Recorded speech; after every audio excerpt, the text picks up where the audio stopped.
جب ایسے پڑھ لیجیے بات کس کی بات ہے پڑھ دیں گے.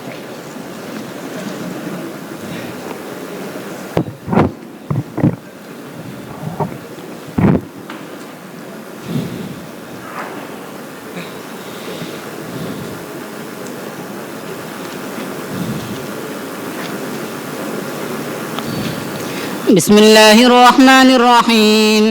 الحمد لله رب العالمين والصلاة والسلام على رسوله محمد وعلى آله وأصحابه أجمعين. أما بعد فإن أصدق الحديث كتاب الله وأحسن الهدي هدي سيدنا ومولانا محمد صلى الله عليه وسلم وخير الأمور عوازمها وشر الأمور محدثاتها وكل محدثة بدعة وكل بدعة ضلالة وكل ضلالة في النار. وبالسند المتصل منا إلى الإمام الهمام الحافظ أبي عبد الله محمد بن إسماعيل بن إبراهيم بن المغيرة بن بردزبة الجعفي اليماني البخاري رحمه الله تعالى. اللهم انفعنا ورفعنا بعلومه وعلومهم أجمعين آمين يا رب العالمين. أنه قال: باب الوضوء من التور. وبه قال حدثنا خالد بن مخلد قال حدثنا سليمان قال حدثني عمرو عن أبيه أنه قال: كان عمي يكثر من الوضوء فقال لعبد الله بن زيد رضي الله تعالى عنه: أخبرني كيف رأيت النبي صلى الله عليه وسلم يتوضأ؟ فدعا بتور من ماء فكفأ على يديه فغسلهما 3 مرات ثم أدخل يده في التور فمضمض واستنثر 3 مرات من غرفة واحدة ثم أدخل يده فاغترف بهما فغسل وجهه 3 مرات ثم غسل يديه إلى المرفقين مرتين ثم أخذ بيديه ماء فمسح رأسه فأدبر بيديه وأقبل ثم غسل رجليه فقال: هكذا رأيت النبي صلى الله عليه وسلم يتوضأ. بسم اللہ الرحمن الرحیم.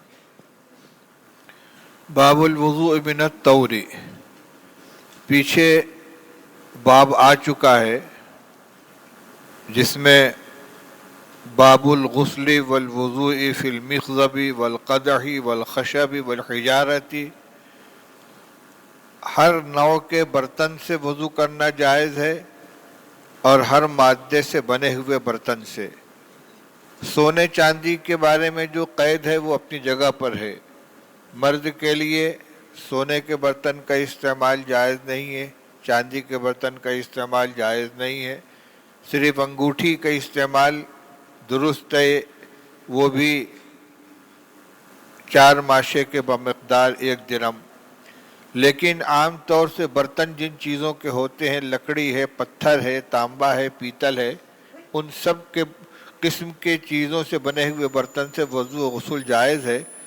ضرورت تو نہیں تھی لیکن الگ سے طور کے لیے ایک باب قائم کر دیا. طور بھی پیالے کو کہتے ہیں، اگرچہ ادھر دوسری حدیث میں آ چکا ہے: اخرجنا لہو ماء فی طور من صفر فتوضأ، لیکن عنوان میں طور کا ذکر نہیں تھا، ضمناً آیا تھا تو مستقلاً ذکر کر دیا. روایت وہی ہے کہ طور کے اندر پانی نکالا گیا، آپ نے اس سے وضو فرمایا، اور وضو کا پورا طریقہ وہی عبداللہ ابن زید ابن عاصم رضی اللہ تعالیٰ عنہ کا بیان کیا ہوا ہے، جس نے بعض اعضاء کو 3 مرتبہ دھلائے، بعض کو 2 مرتبہ، اور پورے سر کا مسح کیا ہے اقبال و ادبار کے ساتھ. جی. وبه قال حدثنا مسدد قال حدثنا حماد عن ثابت عن أنس رضي الله تعالى عنه وعنهم أن النبي صلى الله عليه وسلم دعا بإناء من ماء فأتي بقدح رحراح فيه شيء من کشادہ ماء پیالہ اور طور ایک ہی چیز ہے. فوضع أصابعه فيه. قال أنس رضي الله تعالى عنه: فجعلت أنظر إلى الماء ينبع من بين أصابعه. قال أنس رضي الله تعالى عنه: فحززت من توضأ ما بين 70 إلى 80. مختلف واقعات ہیں، کہیں 70-80 کا تذکرہ ہے، کہیں 300 تک کا تذکرہ ہے.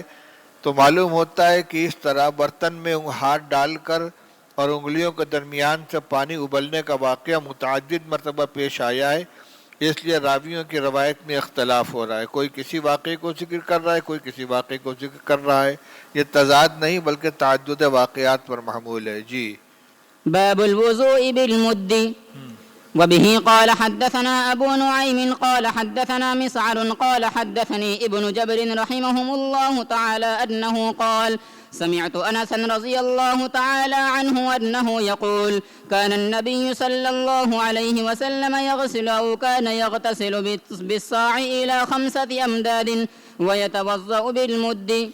حدیث یہ ہے کہ رسول اللہ صلی اللہ علیہ وسلم ایک صاع سے لے کر 5 مد تک پانی سے غسل فرماتے تھے اور 1 مد سے وضو فرماتے تھے. اس پر اتفاق ہے کہ وضو اور غسل کے لیے پانی کی کوئی ایسی مقدار متعین نہیں ہے کہ جس سے کم یا زیادہ جائز نہ ہو، بلکہ قدر کفایت کی گنجائش ہے. عام طور سے رسول اللہ صلی اللہ علیہ وسلم غسل فرماتے تھے 1 صاع یا سوا صاع سے.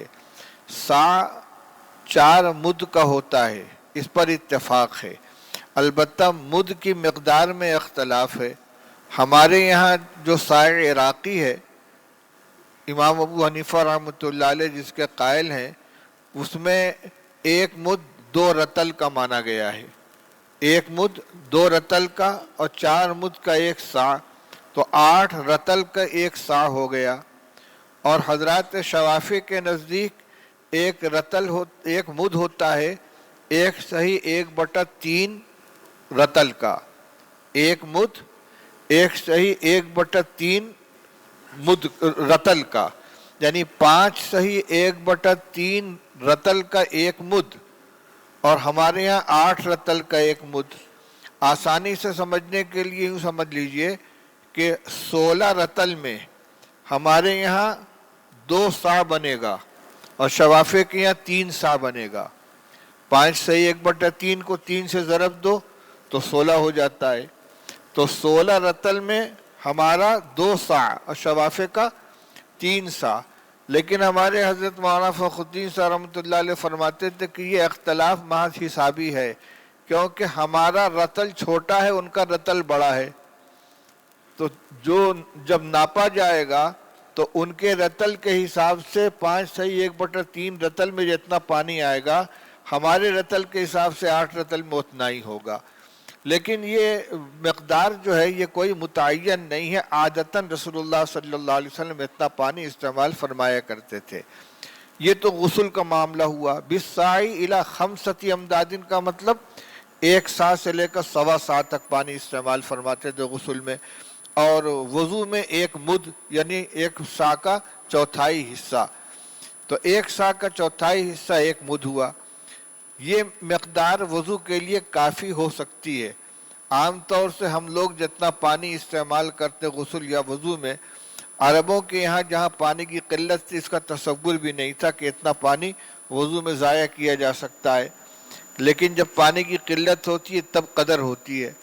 ایک مرتبہ حج کے سفر میں مکہ سے مدینے جا رہے تھے ہم لوگ، اور رات کا سفر تھا.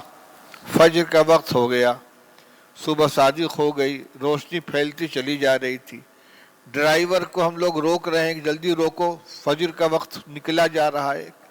کسی طرح رکنے کے لیے تیار نہیں، بھگائے جا رہا ہے. تو کچھ حجاج گئے، اس کی گردن پہ ہاتھ رکھا ہے جب دبانے کے لیے، تب اس نے گاڑی روکی. تو سورج نکلنے میں بمشکل 5 منٹ باقی تھا، اور جنگل کا علاقہ، نہ کہیں پانی نہ کچھ. تو اتنی بڑی جو چھوٹی بوتلی ہوتی ہے پانی پینے کی، آج کل عام طور سے بسلری کی چھوٹی بوتل، وہ بوتل لوگوں نے اپنے جیب میں رکھ رکھی تھی. اتنے پانی میں پورا وضو کیا ہے، اس نماز پڑھی ہے. اور الحمدللہ سنت کے مطابق 3 مرتبہ ہاتھ بھی دھلا، چہرہ بھی دھلا، پیر بھی دھلا. اب یہاں تصور کرے کہ اتنے پانی میں وضو کیسے ہوگا تو سمجھ میں نہیں آتا. وہ صرف چہرہ ہی دھلنے میں ختم ہو جائے گا. لیکن ضرورت پڑی تو کام چل گیا. تو یہ ہے کہ اور وضو میں غسل میں پانی کے اسراف سے منع کیا گیا ہے. یہاں تک کہ اگر کوئی نہر کے کنارے بیٹھا ہو، نہر جاری جس میں کا پانی پلٹ کے اسی میں جا رہا ہے، تب بھی پانی کے اسراف سے منع کیا گیا ہے.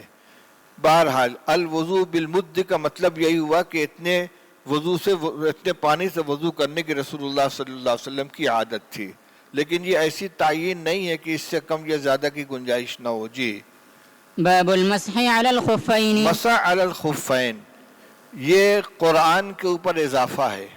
قرآن پاک کے اندر پیروں کے دھلنے کا حکم ہے، اور رسول اللہ صلی اللہ علیہ وسلم کے عمل سے مسح علی الخفین ثابت ہے۔ امام ابو حنیفہ رحمۃ اللہ علیہ فرماتے ہیں کہ اہل سنت والجماعت کی 3 علامتیں ہیں: ان یفضل الشیخین ویحب الختنین ویری المسح علی الخفین۔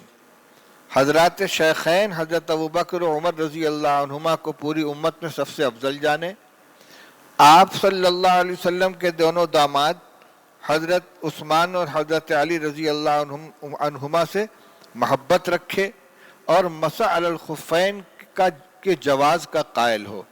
یہ 3 علامتیں اس لیے ہیں کہ شیعہ جو ہیں یہ حضرات شیخین کی افضلیت کے قائل نہیں ہیں، حضرت علی کو سب سے افضل مانتے ہیں، ان سے الگ کرنے کے لیے تو یفضل الشیخین ہے، اور خوارج حضرت عثمان اور حضرت علی رضی اللہ عنہما کے خلاف ہیں، ان سے الگ کرنے کے لیے یہ ضروری ہے کیا کہ یحب الختنین، آپ کے دونوں دامادوں سے محبت رکھے۔ مسح علی الخفین کا مسئلہ یہ ہے کہ خوارج مسح علی الخفین کو جائز نہیں کہتے، ان کے یہاں پیر کا دھلنا ضروری ہے، اور روافض قائل ہیں مسح کے، مگر وہ خفین پر مسح کے نہیں بلکہ براہ راست پیروں پر مسح کے قائل ہیں۔ تو ان غلط جماعتوں سے بچنے کے لیے ایسی علامتیں ہیں۔ امام ابو حنیفہ رحمۃ اللہ علیہ فرماتے ہیں کہ ما قلت بالمسح علی الخفین حتی جاءنی مثل ضوء النہار، میں اس وقت تک مسح علی الخفین کے جواز کا قائل نہیں ہوا جب تک کہ دن کی روشنی کی طرح واضح ہو کر میرے سامنے نہ آ گیا۔ وجہ یہی ہے کہ یہ قرآن پاک کے اوپر زیادتی ہے، تو اتنا ہی جب قطعی ہو جائے گا جتنی قرآن پاک کی آیت ہے تبھی اس کو غسل قدمین کے قائم مقام قرار دیا جا سکتا ہے۔ جزیات اس کی الگ ہیں۔ عام طور سے جمہور کے نزدیک اگر سفر کی حالت ہے تو 3 دن 3 رات تک مسح کرنا جائز ہے، اور مقیم ہے تو 1 دن 1 رات مسح کرنا جائز ہے۔ کب سے؟ وضو کے بعد پہلی مرتبہ جب حدث پیش آیا وہاں سے مدت شمار کی جائے گی، کیونکہ اس وقت تک تو غسل موجود ہے۔ مسح کا کام جو شروع ہوا ہے، خفین جو مانع نفوذ حدث بنتے ہیں تو پہلا حدث پیش آنے کے بعد، اس وقت سے لے کر مسافر کے لیے 3 دن 3 رات اور مقیم کے لیے 1 دن 1 رات ہے۔ کئی روایتیں نقل کر رہے ہیں وہی اسی قوت ثابت کرنے کے لیے کہ رسول اللہ صلی اللہ علیہ وسلم نے مسح علی الخفین فرمایا ہے، لیکن عام طور سے آپ سے مسح حالت سفر ہی میں ثابت ہے، مگر جمہور جواز کے قائل ہیں حالت سفر میں بھی اور حالت حضر میں بھی۔ جی، روایتیں دیکھیے۔ وبه قال حدثنا أسبغ بن الفرج عن ابن وهب قال حدثني عمرو قال حدثني أبو النضر عن نبي سلمة بن عبد الرحمن عن عبد الله بن عمر عن سعد بن وقاص رضي الله تعالى عنه عن سعد بن أبي وقاص رضي الله تعالى عنه وعنهم عن النبي صلى الله عليه وسلم أنه مسح على الخفين، وأن عبد الله بن عمر رضي الله تعالى عنهما سأل عمر رضي الله تعالى عنه عن ذلك فقال نعم إذا حدثك شيئا سعد رضي الله تعالى عنه عن النبي صلى الله عليه وسلم فلا تسأل عنه غيره. وقال موسى بن عقبة أخبرني أبو النضر أن أبا سلمة أخبره أن سعدا رضي الله تعالى عنه فقال عمر رضي الله تعالى عنه لعبد الله نحوه۔ حضرت سعد بن ابی وقاص رضی اللہ تعالیٰ عنہ نے رسول اللہ صلی اللہ علیہ وسلم کے حالت سفر میں مسح کرنے کو بیان کیا۔ عبداللہ ابن عمر رضی اللہ تعالیٰ عنہ کو شاید علم نہیں تھا، انہوں نے اپنے والد حضرت عمر رضی اللہ عنہ سے پوچھا کہ سعد ابن ابی وقاص ایسا کہہ رہے ہیں، تو انہوں نے فرمایا کہ جب سعد کوئی بات کہیں تو پھر کسی سے کچھ پوچھنے کی ضرورت نہیں ہے، جو وہ کہیں اس کو تسلیم کر لو، وہ صحیح کہتے ہیں، گیا انہوں نے تصدیق کر دی۔ سند میں ایک چیز دیکھیے، شروع سند میں آیا تھا حدثنی ابو النضر عن ابی سلمۃ بن عبد الرحمن عن عبداللہ ابن عمر۔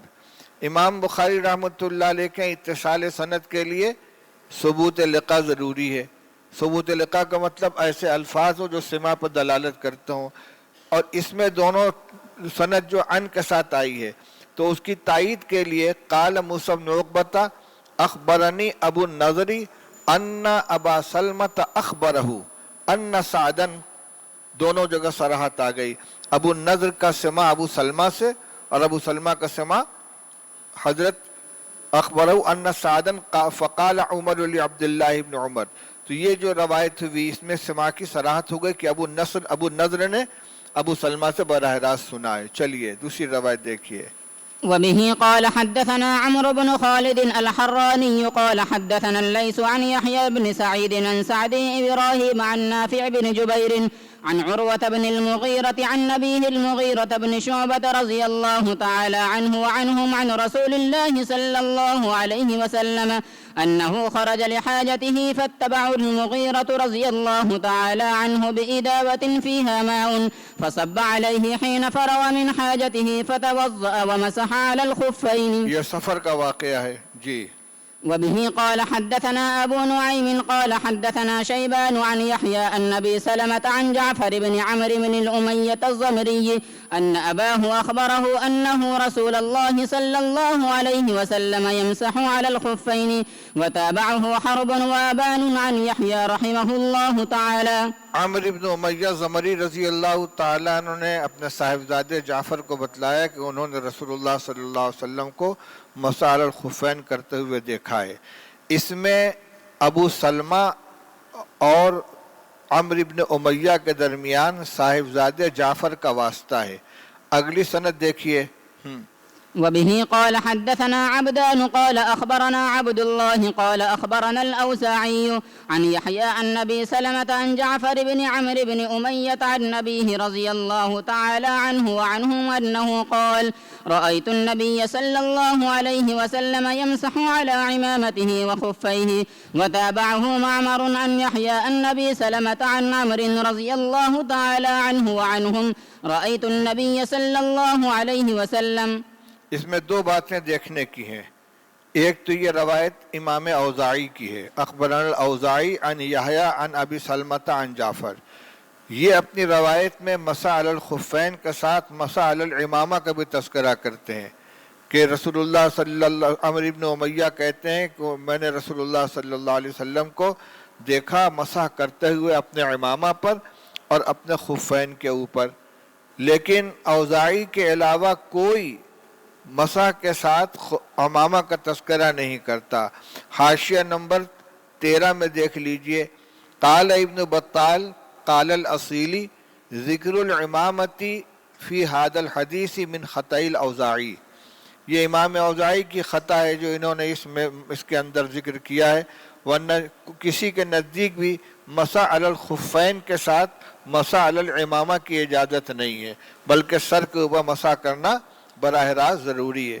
ہو سکتا ہے کبھی ایسا ہوا ہو کہ آپ نے عمامہ کو پیچھے سرکایا, ناسیہ کے اوپر مسح کیا, اس کے بعد عمامہ کو درست کرنے کے لیے جو ہاتھ پھیرا ہے اس کو کسی نے دیکھ کر یہ سمجھ لیا کہ آپ نے عمامہ پر مسح کیا ہے. لیکن ابھی آپ کو میں نے بتلایا کہ مثل ضوء النہار جب مسح علی الخفین کی روایت ثابت ہوئی ہے تب اس سے زیادتی کی گئی ہے قرآن پاک کے اوپر. اس قوت کی روایت مسح علی الامامہ کی نہیں ہے, اس لیے جمہور کے نزدیک مسح علی الامامہ جائز نہیں ہے. ایک بات تو یہ بتلانی تھی. دوسری بات یہ کہ تابعہ معمر عن یحییٰ عن ابی سلمۃ عن عمرو.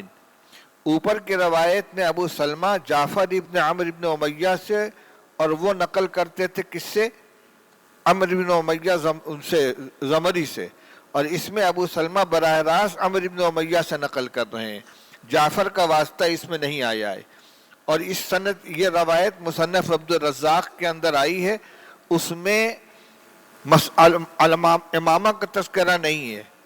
اس سند میں جس کو متابعت کے طور پر ذکر کر رہے ہیں تابعہ معمر, معمر کی روایت میں ایک تو یہ کہ درمیان میں جعفر کا تذکرہ نہیں, اس لیے روایت ہو گئی مرسل. ابو سلمہ براہ راست عمرو بن امیہ سے نقل کر رہے ہیں, حالانکہ ابو سلمہ کی ملاقات عمرو بن امیہ سے نہیں ہے. جعفر کا واسطہ حذف کر دیا, روایت ہو گئی مرسل. لیکن اس کو متابعت کے طور پر پیش کرنے اس کی گنجائش ہے۔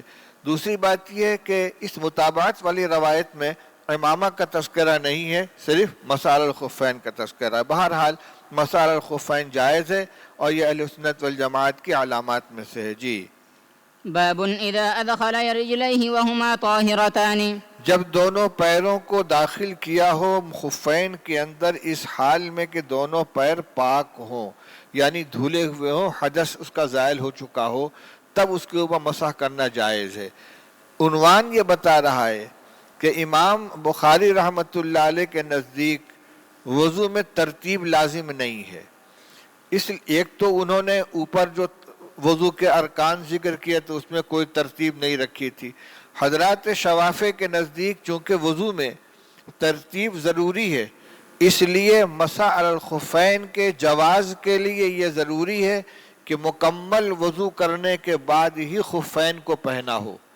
اور ہمارے یہاں حدیث میں ہما طاہرتان آ رہا ہے کہ پیروں کو اس حال میں موزے میں ڈالا ہو کہ دونوں پیر دھلے ہوئے ہوں۔ تو اگر کسی نے شروع میں دونوں پیر دھل لیے اور اس کے بعد دونوں پیر میں موزے ڈال لیے اور اس کے بعد پھر پورا وضو کیا، لیکن وضو مکمل ہونے سے پہلے حدث پیش نہیں آیا، جب پہلا حدث پیش آیا تو اس وقت وضو مکمل ہو چکا تھا، تو اس کے ایسی صورت میں مسح علی الخفین جائز ہوگا۔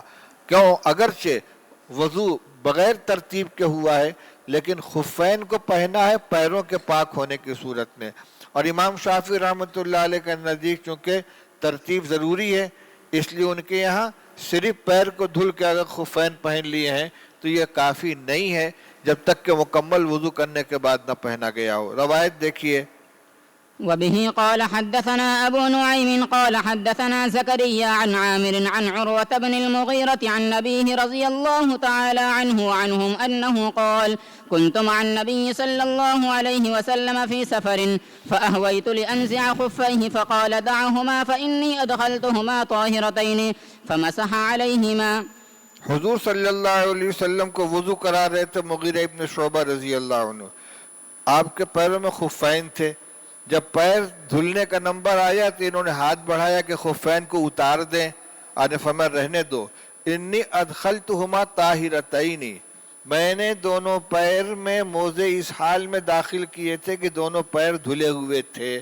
یہ تعبیر بتلا رہی ہے کہ مسح کے جواز کے لیے پیر کا دھلا ہوا ہونا پہننے کے وقت کافی ہے۔ فمسح علیہما، چنانچہ آپ نے دونوں پیروں کو مسح فرمایا۔ چلیے۔ باب من لم يتوضأ من لحم الشاة والسبيق وأكل أبو بكر وعمر وعثمان رضي الله عنهم لحما فلم يتوضأوا وبه لم يتوضأ من لحم الشاة والسبيق، یہ وضو مما مست النار کا مسئلہ ہے۔ جمہور کے نزدیک ما مست النار کے استعمال سے جس چیز کو آگ نے چھوا ہو، آگ کی پکی ہوئی چیز کھانے سے وضو ٹوٹنے کا مسئلہ اب متفق علیہ ہے۔ وضو پہلے حکم تھا، چنانچہ ترمذی شریف کے اندر آپ روایت پڑھیں گے کان آخر الامرین ترک الوضوء مما مست النار، کہ رسول اللہ صلی اللہ علیہ وسلم کے دو حکموں میں بعد کا حکم یہی تھا کہ ما مست النار کے استعمال سے وضو لازم نہیں ہے۔ البتہ امام احمد ابن حنبل اور امام اسحاق ابن راہوی کے نزدیک اونٹ کا گوشت کھانے سے وضو واجب ہو جاتا ہے، وضو ٹوٹ جاتا ہے، لیکن اس کی وجہ ما مست النار میں سے ہونا نہیں ہے، بلکہ اگر کسی شخص نے کچا گوشت بھی کھا لیا اونٹ کا تو اس کا بھی وضو ٹوٹ جائے گا، لیکن آگ کی پکی ہوئی ہونے کی بنیاد پر وضو ٹوٹنے کا مسئلہ اب ختم ہو چکا ہے، کوئی اس کا قائل نہیں ہے۔ تو اس عنوان کا مقصد یہی ہے، جس نے وضو نہیں کیا بکری کا گوشت کھا کر یا ستو بھی بھونا ہوا ہوتا ہے، حضرت ابوبکر عمر اور عثمان رضی اللہ عنہم سے منقول ہے ان سب حضرات نے گوشت کھایا اور وضو نہیں کیا۔ یہی عمل رسول اللہ صلی اللہ علیہ وسلم کا آ رہا ہے، روایتیں کئی ایک ہیں، دیکھیے۔ وبه قال حدثنا عبد الله بن يوسف قال أخبرنا مالك عن زيد بن أسلم عن عطاء بن يسار عن عبد الله بن عباس رضي الله تعالى عنهما وعنهم أن رسول الله صلى الله عليه وسلم أكل كتف شاة ثم صلى ولم يتوضأ. بکری کے شانے کا گوشت آپ نے تناول فرمایا، پھر نماز پڑھی اور وضو نہیں کیا، پہلے سے جو وضو باقی تھا اسی کو کافی سمجھا. جی. وبه قال حدثنا يحيى بن بكير قال حدثنا الليث عن عقيل عن ابن شهاب رحمهم الله تعالى أنه قال أخبرني جعفر بن عمرو بن أمية أن أباه أخبره أنه رأى النبي صلى الله عليه وسلم يحتز من كتف شاة. آپ چھری سے کاٹ کاٹ کے کھا رہے تھے بکری کے شانے کا گوشت. فدعي إلى الصلاة فألقى السكين فصلى ولم يتوضأ. نماز کے لیے بلایا گیا، چھری رکھ دی اور اٹھ کے نماز پڑھ لی، وضو نہیں کیا. جی. باب من مضمض من السبيق ولم يتوضأ. اسی طرح ستو اگر کھایا ہے تو وضو کرنے کی ضرورت نہیں ہے، البتہ منہ میں جو اس کے اجزاء لگے ہوئے ہیں نماز سے پہلے کلی کر کے ان کو صاف کر لیا جائے. جی. وبه قال حدثنا عبد الله بن يوسف قال أخبرنا مالك عن يحيى بن سعيد عن بشير بن يسار مولى بني حارثة أن سويد بن النعمان أخبره أنه خرج مع رسول الله صلى الله عليه وسلم عام خيبر حتى إذا كانوا بالصهباء وهي أدنى خيبر فصلى العصر ثم دعا بالأزواد فلم يؤت إلا بالسبيق فأمر به فثري فأكل رسول الله صلى الله عليه وسلم وأكلنا ثم قام إلى مغرب فمضمض ومضمضنا ثم صلى ولم يتوضأ. خیبر کے مقام پر آپ نے لوگوں سے کہا بھائی جس کے پاس کھانے کا جو سامان ہو لے آؤ. توشہ لایا گیا، سوائے ستو کے کچھ نہیں آیا. ستو گوندھا گیا، آپ نے بھی تناول فرمایا اور لوگوں نے بھی کھایا. یہ عصر کے بعد کا واقعہ ہے. پھر مغرب کا وقت ہوا تو آپ نے کلی کر لی، ہم لوگوں نے بھی کلی کر لی اور پھر نماز پڑھی، وضو نہیں کیا. معلوم ہوا کہ ستو ہو یا کوئی بھی آگ کی بنی ہوئی چیز ہو وضو ضروری نہیں ہے. اسی سے ایک بات اور معلوم ہو گئی کہ بعض جگہ جو مامست النار سے وضو کرنے کا تذکرہ ہے تو اس سے وضو شرعی مراد نہیں ہے بلکہ منہ کا صاف کرنا مراد ہے، وضو کامل مراد نہیں ہے. ایک مسئلہ یہ جان لو کہ غیر منصرف پر جب الف لام داخل ہو جاتا ہے تو وہ منصرف ہو جاتا ہے. آپ المغیرۃ اور النعمانہ پڑھ رہے ہیں. چلیے. وبه قال حدثنا أسبغ قال أخبرنا ابن وهب قال أخبرني عمرو عن بكير عن كريب عن ميمونة رضي الله تعالى عنها وعنهم أن النبي صلى الله عليه وسلم أكل عندها كتفا ثم صلى ولم يتوضأ. چلیے. باب هل يمضمض من اللبن. دودھ استعمال کرنے کے بعد کلی کی جائے گی کہ نہیں. یہاں آگ سے پکی ہوئے نہ ہونے کا مسئلہ نہیں ہے. دودھ میں چونکہ چکنائی ہوتی ہے تو اگر کسی نے دودھ استعمال کیا ہے اور فوراً نماز ادا کرنی ہے تو اچھا یہ ہے کہ کلی کر لیے. حل کا استعمال اس لیے لا رہے ہیں کہ دودھ تمام کھانے کی چیزوں میں سب سے افضل مانا گیا ہے. اسی لیے کوئی بھی کھانے کی چیز کھانے کے بعد دعا کیا کرتے ہیں؟ اللہم بارک لنا فیہ وارزقنی خیرا منہ. اور دودھ استعمال کرنے کے بعد کیا کہتے ہیں؟ اللہم بارک لنا فیہ وزدنی منہ. اس سے اچھی کوئی چیز نہیں، سب سے اچھی غذا یہ ہے. تو اتنی اچھی غذا کو زائل کیا جائے کہ نہ کیا جائے؟ تو فرماتے نہیں کلی کر لی جائے. کیوں کلی کر لی جائے؟ دودھ کو ہٹانے کے لیے نہیں، دودھ کے اندر جو چکنائی تھی منہ کے اندر لگی رہ گئی اس کا ازالہ کرنے کے لیے. جی.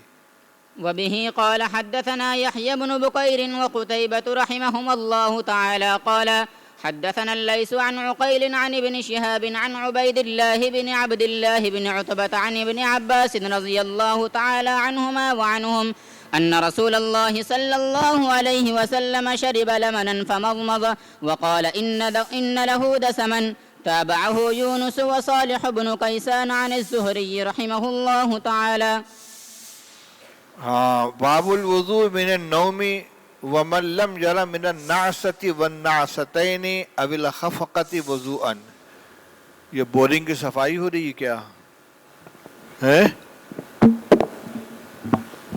گاڑی آ رہی ہے؟ اچھا، بڑی گاڑی ہے. باب الوضوء من النوم ولم ير من النعسة والنعستين أو الخفقة وضوءا. وبه قال حدثنا عبد الله بن يوسف قال أخبرنا مالك عن هشام عن أبيه عن عائشة رضي الله تعالى عنها وعنهم أن رسول الله صلى الله عليه وسلم قال إذا نعس أحدكم وهو يصلي فليرقد حتى يذهب عنه النوم فإن أحدكم إذا صلى وهو ناعس لا يدري لعله يستغفر فيسب نفسه. جی روایت جی پڑھ لو. وبه قال حدثنا أبو معمر قال حدثنا عبد الوارث قال حدثنا أيوب عن أبي قلابة عن أنس رضي الله تعالى عنه وعنهم عن النبي صلى الله عليه وسلم قال إذا نعس في الصلاة فلينم حتى يعلم ما يقرأ. دو باتیں ہیں. الوضوء من النوم، نیند آ جانے سے، پختہ نیند میں سو جائے آدمی باقاعدہ تو وضو ٹوٹ جائے گا. انبیاء علیہ الصلاۃ والسلام مستثنیٰ ہیں. دوسرا مسئلہ من لم یرى من النعسۃ والنعستین او الخفقۃ وضوءا، جس نے اونگھ، ایک اونگھ اور دو اونگھ میں وضو کو ضروری نہیں سمجھا. اسی طرح جس نے جھوٹا، یعنی جس میں گردن ڈھلک جاتی ہے، نیند لگی اور گردن باقاعدہ ڈھلک گئی، اس کو جھوٹا کہتے ہیں، خفقہ. نعسہ تو یہ ہے کہ بس آنکھ کے اوپر نیند کا اثر آنے لگا، بیٹھا ہوا آدمی جھول رہا ہے دھیرے دھیرے، اور اس سے گہری جو نیند آتی ہے بیٹھے بیٹھے گردن ڈھلک گئی، اس کو خفقہ کہتے ہیں. تو یہ اونگ جو ہوتی ہے، اونگ تو بار بار آتی ہے، ایک مرتبہ اونگ آئی ختم ہو گئی، پھر اونگ آئی ختم ہو گئی. لیکن جھوٹا جب آتا ہے تو باقاعدہ گردن ڈھلک گئی تو اسی طرح آدمی بیٹھا ہوا ہے، وہ بار بار اٹھاتا جھکاتا نہیں ہے.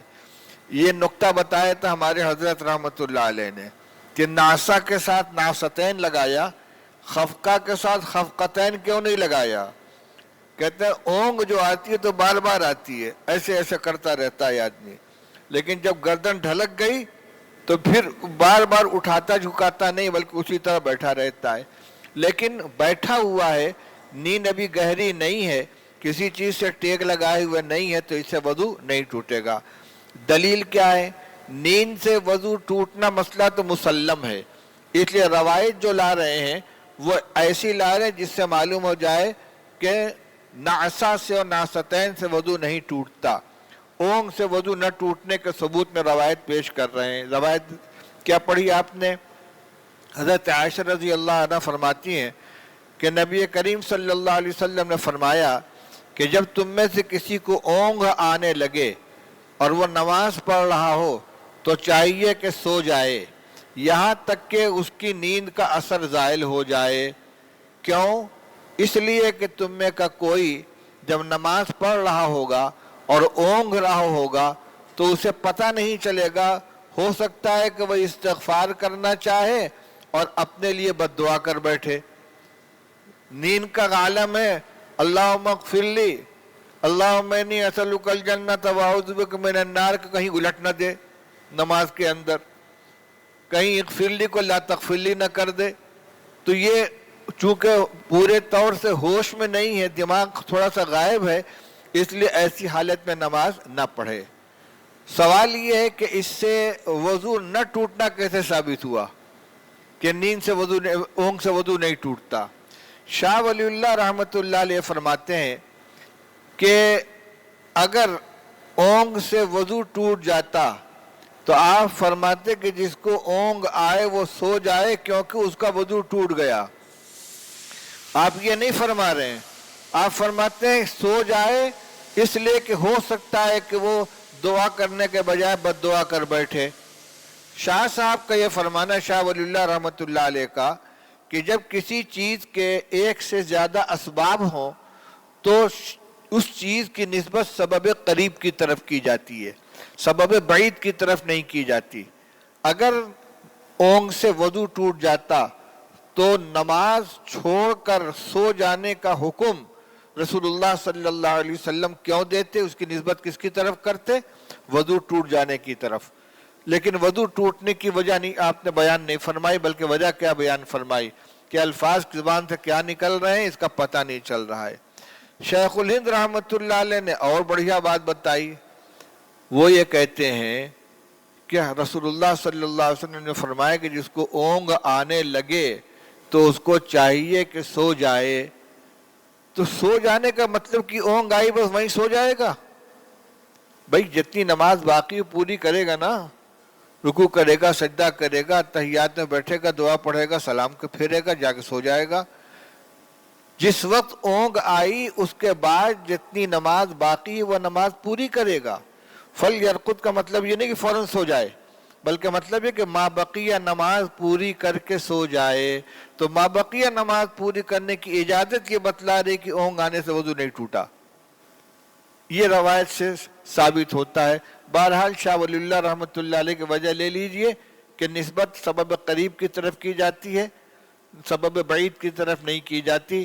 تو اگر اونگ سے وضو ٹوٹتا تو آپ نماز سونے کی علت اس کو بیان فرماتے، اور یہ حضرت شیخ الہند رحمۃ اللہ علیہ کی بات لے لیجئے کہ سو جانے کا مطلب کا حکم کا مطلب کیا ہوا کہ جلدی سے نماز پوری کرو، اور نماز پوری کر کے اتنی دیر سو لو کہ نیند کا اثر زائل ہو جائے۔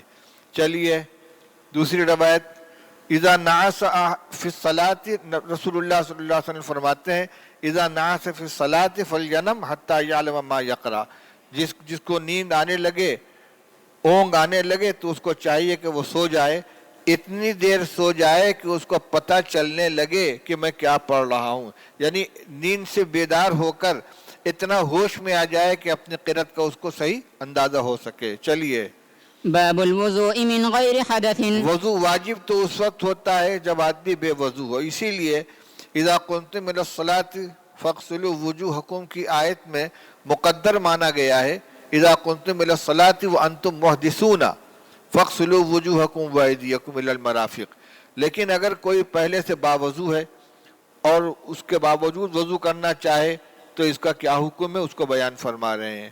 جی وبه قال حدثنا محمد بن يوسف قال حدثنا سفيان عن عمرو بن عامر رضي الله تعالى عنه وعنهم أنه قال سمعت أنسا رضي الله تعالى عنه وحدثنا مسدد قال حدثنا يحيى عن سفيان رضي الله تعالى عنه أنه قال، ارے کہاں صحابی تھوڑی پہنچ گئے۔ قال حدثنا يحيى عن سفيان رحمه الله تعالى أنه قال حدثني عمرو بن عامر عن أنس رضي الله تعالى عنه وعنهم أنه قال كان النبي صلى الله عليه وسلم يتوضأ عند كل صلاة قلت كيف كنتم تصنعون قال يجزي أحدنا الوضوء ما لم يحدث۔ صحابی کا نام آ جانے کے بعد رضی اللہ تعالی عنہ وعنہم کہہ لو گے تو سند میں جتنے لوگ آئیں سب کے لیے دعا ہو جائے گی، راستے میں رک کر الگ الگ دعا دینے کی ضرورت نہیں ہے۔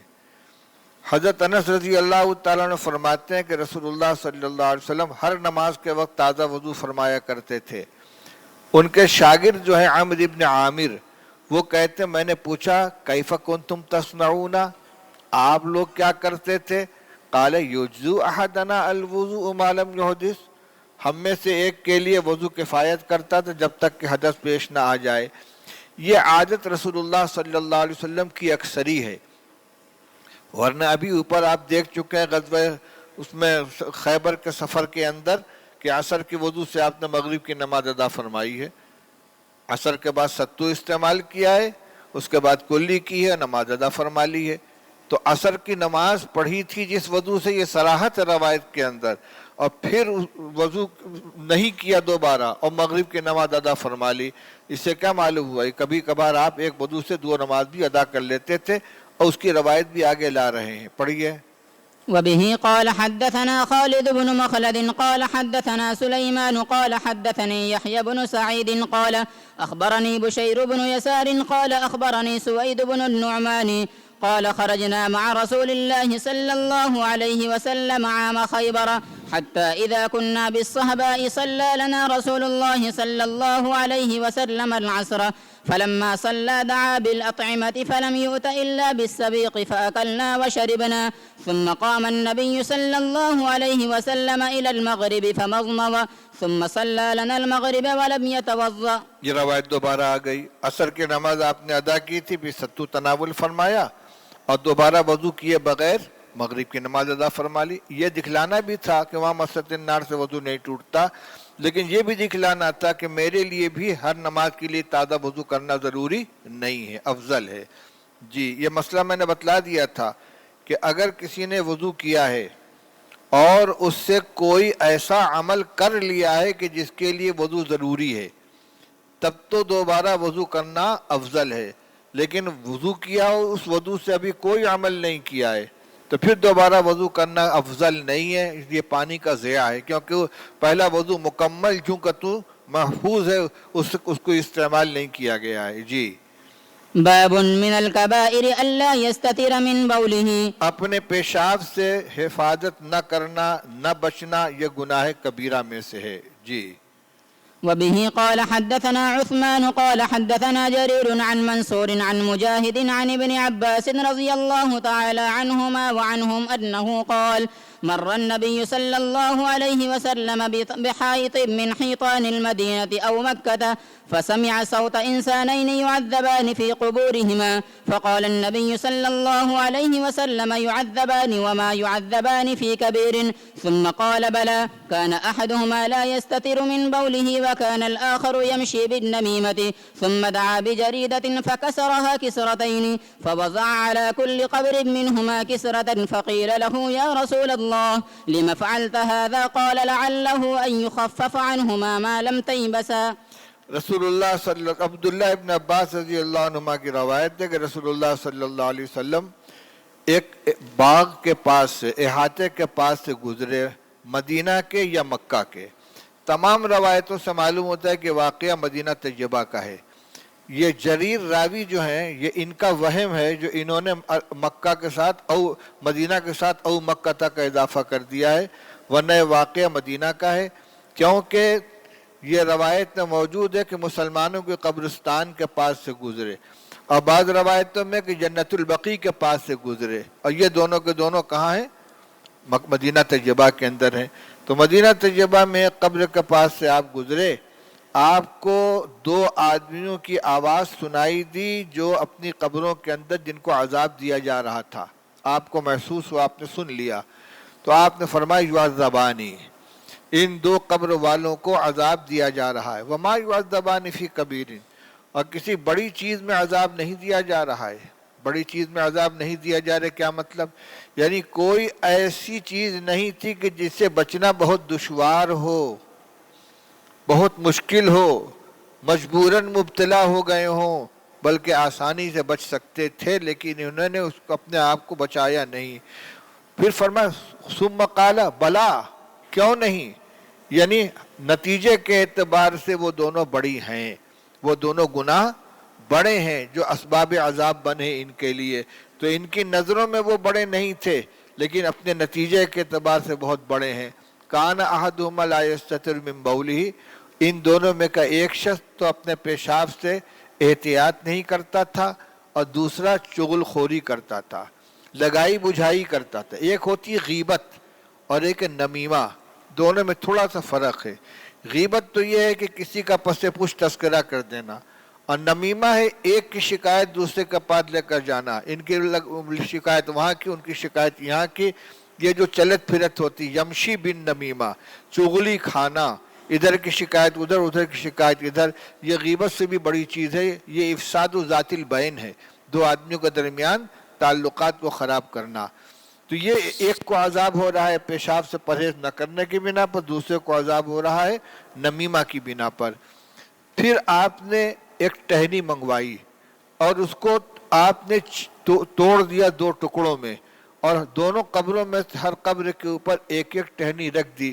پوچھا گیا یا رسول اللہ یہ آپ نے کیوں کیا؟ فرمایا ہو سکتا ہے کہ ان دونوں کے عذاب کی تخفیف کر دی جائے جب تک یہ دونوں ٹہنیاں نہ سوکھیں۔ بس ہاتھ لگ گئی بریلویوں کو، انہوں نے قبر میں مالا چڑھاؤ، پھول چڑھاؤ، حضور صلی اللہ علیہ وسلم نے ٹہنی رکھی تھی۔ حالانکہ تمام حضرات یہ فرماتے ہیں کہ ٹہنی کا اس میں دخل نہیں ہے۔ کچھ لوگ کہتے ہیں کہ ہری ٹہنی تسبیح کرتی ہے، تو ہری کی کوئی قید نہیں۔ ام من شیء الا یسبح بحمدہ ولکن لا تفقہون تسبیحہم، ہر چیز اللہ کی پاکی بیان کرتی ہے تو اس کی پاکی کو سمجھتے نہیں، تسبیح کو سمجھتے نہیں. تو خشک ہو یا تر ہو تسبیح تو ہر ایک چیز کرتی ہے. اصل یہ تھی کہ رسول اللہ صلی اللہ علیہ وسلم نے ان کے لیے تخفیف عذاب کی دعا فرمائی، اللہ سے سفارش فرمائی. تو رسول اللہ صلی اللہ علیہ وسلم کی دعا قبول ہو گئی اور اس کے لیے وقت کی تحدید کر دی گئی کہ آپ ٹہنی رکھ دیجئے، اور جب تک یہ دونوں ٹہنیاں سوکھیں گی نہیں اس وقت تک ان کے عذاب کو ہلکا کر دیا جائے گا. یہی وجہ ہے کہ ایک صحابی غالباً ابو الدرداء رضی اللہ تعالیٰ عنہ ہیں جن سے یہ عمل منقول ہے کہ انہوں نے اپنے صاحبزادوں کو وصیت کی تھی کہ میری قبر پر ہری ٹہنی رکھ دینا، ورنہ تمام صحابہ رضی اللہ تعالیٰ عنہ میں کوئی اس عمل کو نہیں کرتا. اگر یہ چیز واقعی ٹہنی کا رکھ دینا تخفیف عذاب کا ذریعہ تھا تو تمام صحابہ یا کم سے کم بڑی تعداد صحابہ کرام رضی اللہ تعالیٰ عنہ اس کو اختیار کرتی. اس لیے ٹہنی رکھنا کیا ہے، یہ علامت کے طور پر ہے کہ جب تک یہ سوکھے گی نہیں آپ کی دعا کی برکت سے ان کا عذاب ہلکا ہوگا. بہرحال اس سے یہ معلوم ہوا کہ پیشاب سے نہ بچنا یہ گناہ کبیرہ ہے اور اس کی وجہ سے عذاب قبر ہوتا ہے. جی. باب ما جاء في غسل البول. وقال النبي صلى الله عليه وسلم لصاحب القبر كان لا يستتر من بوله ولم يذكر سوى بول الناس. یہاں دو باتیں بیان کرنی ہیں. ایک تو یہ کہ پیشاب ناپاک ہے، اس لیے کہ غسل البول کہہ رہے ہیں، پیشاب کا دھلنا، یعنی پیشاب ناپاک ہے اور اس سے پاکی کا ایک ہی ذریعہ ہے کہ اس کو دھولا جائے. بدن میں لگاؤ تب بھی دھولا جائے، کپڑے میں لگاؤ تب بھی دھولا جائے. دوسری بات یہ ہے کہ امام بخاری رحمۃ اللہ علیہ کے نزدیک معقول اللحم جانوروں کا پیشاب پاک ہے. معقول اللحم جانوروں کا پیشاب ان کے نزدیک پاک ہے. اس وجہ سے یہاں فرماتے ہیں کہ قال النبی صلی اللہ علیہ وسلم لصاحب القبر کان لا یستتر من بولہ، اپنے پیشاب سے نہیں بچتا تھا، نسبت کی ہے اس کی ذات کی طرف. ولم یذکر سوا بول الناس، اور لوگوں کے پیشاب کے علاوہ کا تذکرہ نہیں کیا. یعنی عذاب قبر کا سبب انسانی پیشاب سے نہ بچنے کو قرار دیا، جانوروں کے پیشاب سے نہ بچنے کو عذاب قبر کا سبب قرار نہیں دیا. لیکن روایت جو پیش فرما رہے ہیں امام بخاری رحمۃ اللہ علیہ آگے، اس میں خود من البول کا لفظ آ رہا ہے. ہمارے نزدیک اچھا اب دو روایتیں ہو گئیں، ایک من بول ہی ہے اور ایک من البول ہے. آپ اصل قرار دے رہے ہیں من بول ہی کو اور کہتے ہیں کہ جہاں یہ اضافت نہیں ہے وہ اس کے تابع ہے، اور ہم یہ سمجھتے ہیں کہ سبب اصل کیا ہے، پیشاب سے نہ بچنا. اس میں انسانیت کی کوئی قید نہیں ہے، اور جو اصل من البول ہے پیشاب سے نہ بچنا، اور من بول ہی جو آیا ہے تو ضمیر کی طرف اضافت اس کی شناعت کو ظاہر کرنے کے لیے کی گئی ہے. اتنا غیر محتاط تھا کہ خود اپنے پیشاب سے بھی پرہیز نہیں کرتا تھا. تو اضافت جو ہے یہ خصوصیت کو بیان کرنے کے لیے نہیں ہے کہ صرف انسانی پیشاب ناپاک ہوتا ہے، بلکہ اس کی شناعت کو ظاہر کرنے کے لیے ہے کہ جو آدمی اپنے پیشاب سے بھی پرہیز نہ کرے وہ دوسرے کے جانوروں وغیرہ کے پیشاب سے کیا پرہیز کرے گا.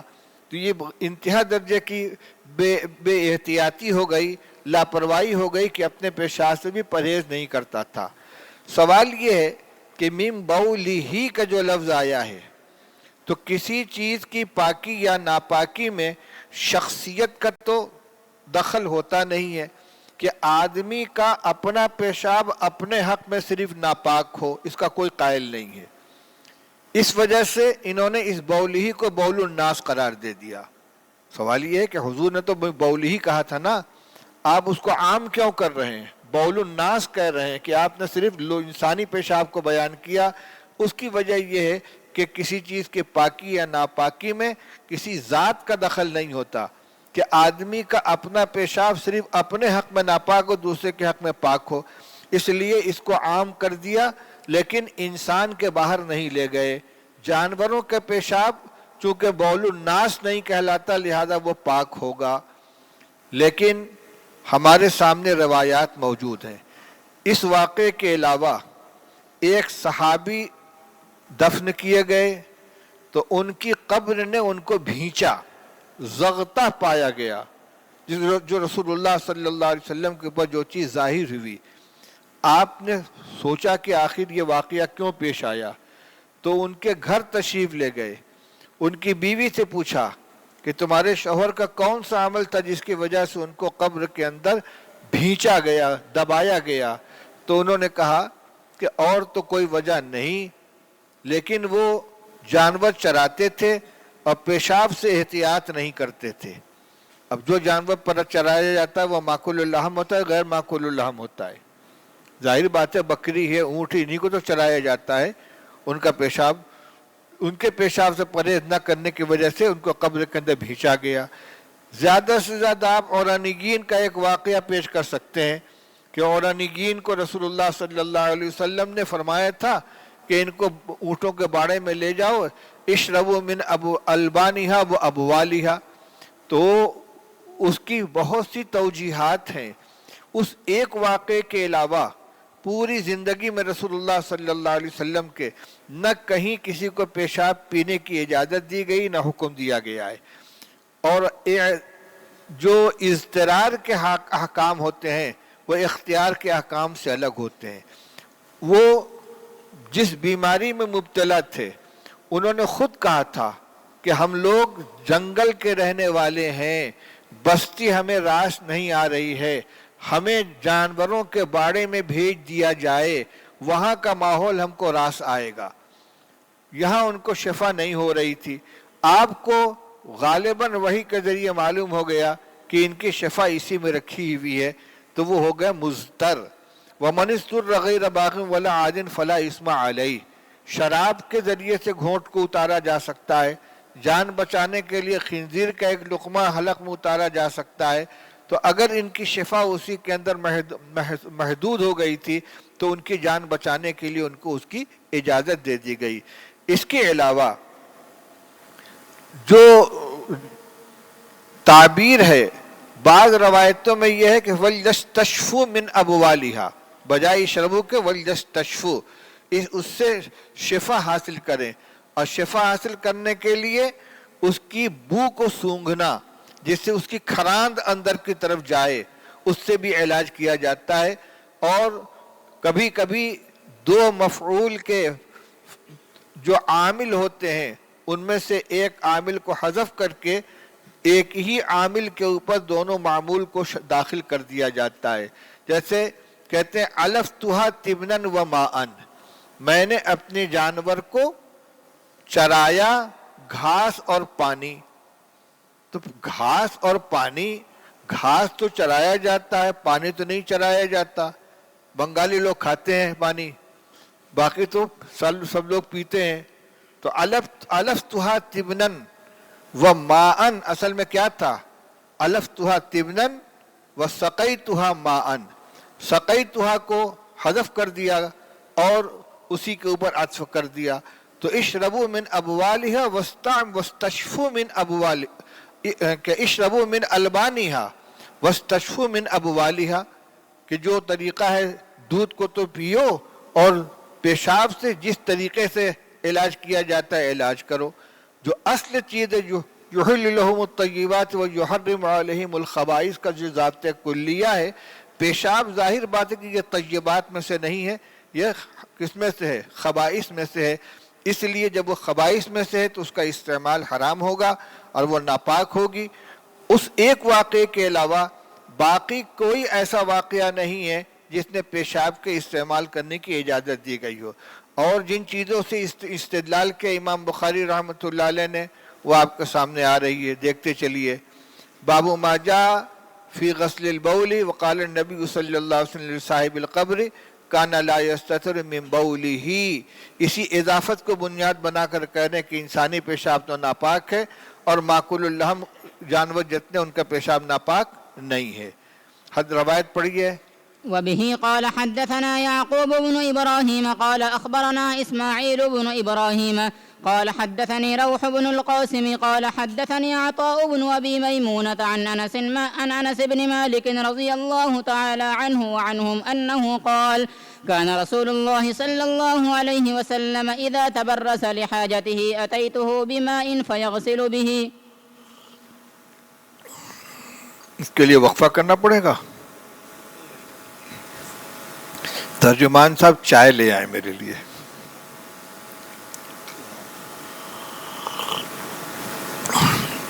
اس روایت میں تو یہ آیا کہ جب رسول اللہ صلی اللہ علیہ وسلم قضاء حاجت کے لیے تشریف لے جاتے تھے تو میں آپ کے پاس پانی لے کر آتا تھا جس سے آپ دھلتے تھے. ابھی دھلنے میں پاخانے کی جگہ کو بھی دھلتے تھے, پیشاب کی جگہ کو بھی دھلتے تھے. معلوم ہوا کہ پیشاب کی پاکی دھلنے کے ذریعے ہوگی. چلیے. باب وبه قال حدثنا محمد بن المثنى قال حدثنا محمد بن خازم قال حدثنا الأعمش عن مجاهد عن طاووس عن ابن عباس رضي الله تعالى عنهما وعنهم أنه قال مر النبي صلى الله عليه وسلم بقبرين فقال إنهما ليعذبان وما يعذبان في كبير أما أحدهما فكان لا يستتر من البول. دیکھیے یہاں من البول آیا ہے, من بول ہی نہیں ہے. اگر عذاب کا سبب اپنے پیشاب سے نہ بچنا ہی ہوتا تو ہر جگہ رسول اللہ صلی اللہ علیہ وسلم اس کی صراحت فرماتے, کیونکہ پیشاب ان کے خیال میں انسانی پیشاب یہ عذاب کا سبب بن رہا ہے, اور آپ من البول مطلق فرما رہے ہیں. جی. وأما الآخر فكان يمشي بالنميمة ثم أخذ جريدة رطبة فشقها نصفين فغرز في كل قبر واحدة. قالوا يا رسول الله لم فعلت هذا؟ قال لعله يخفف عنهما ما لم ييبسا. قال ابن المثنى وحدثنا وكيع قال حدثنا الأعمش وسمعت مجاهدا مثله. اوپر الاعمش عن مجاہد آیا تھا. امام اعمش مدلسین میں سے ہیں, تو انہوں نے شروع سند میں حدثنا الاعمش عن مجاہدین آیا ہے, تو سماع کی صراحت کرنے کے لیے یہ سند ذکر کر دی کہ حدثنا الاعمش قال سمعت مجاہدا, سماع کی صراحت ہو گئی. جی. باب ترك النبي صلى الله عليه وسلم والناس الأعرابية حتى فرغ من بوله في المسجد. وبه قال حدثنا موسى بن إسماعيل قال حدثنا همام قال حدثنا إسحاق عن أنس بن مالك رضي الله تعالى عنه وعنهم أن النبي صلى الله عليه وسلم رأى أعرابيا يبول في المسجد فقال دعوه حتى إذا فرغ دعا بماء فصبه عليه. رسول اللہ صلی اللہ علیہ وسلم کا اور لوگوں کا اعرابی کو چھوڑے رکھنا یہاں تک کہ وہ اپنے پیشاب سے فارغ ہو گیا مسجد میں. ایک اعرابی آیا حضور صلی اللہ علیہ وسلم کی خدمت میں, اسے پیشاب کا تقاضا ہوا, وہیں ایک کنارے بیٹھ کر پیشاب کرنے لگا. اب لوگ لپ کے اس کو روکنے کے لیے آنے فرمایا دعوہ, اے رہنے دو. کیوں رہنے دو؟ فرمایا آپ نے دو وجہ سے. ایک تو یہ کہ ابھی تو وہ ایک جگہ پیشاب کر رہا ہے, اس حال میں اگر اس کو روکو گے تو پوری مسجد ملوث ہوگی, وہ دوڑے گا بھاگے گا, پوری مسجد کے اندر پیشاب پھیلے گا. دوسرے یہ کہ یہیں بیٹھ کر پیشاب کرنے کا مطلب یہ ہوا کہ اس کو پیشاب کا تقاضا بہت شدید ہو رہا تھا.